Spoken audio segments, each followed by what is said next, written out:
మేడ్చల్ జిల్లా కుత్బుల్లాపూర్ నియోజకవర్గం సుభాష్ నగర్ 130వ డివిజన్ పరిధిలోని పలు కాలనీల్లో టీఆర్ఎస్ నాయకులు మన్నెరాజు పాదయాత్ర నిర్వహించారు. వరదల వల్ల నష్టపోయిన వారికి ప్రభుత్వం ఆర్థిక సహాయం చేస్తుందని, బాధితులెవరూ ఆందోళన చెందవద్దని భరోసా కల్పించారు. కాగా మొన్న కురిసిన భారీ వర్షాలకు రోడ్లు, డ్రైనేజీ సమస్యలతో ఇబ్బందులు ఎదుర్కొంటున్నామని, సమస్యలను వెంటనే పరిష్కరించాలని స్థానిక ప్రజలు మన్నెరాజుకు వివరించారు.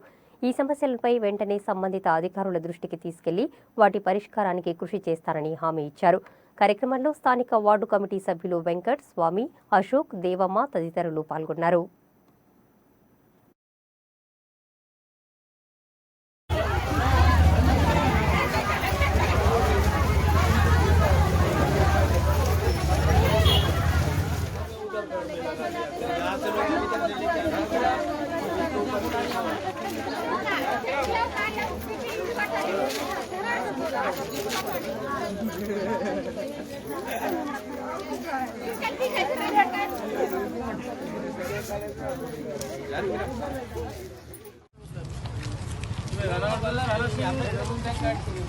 Rana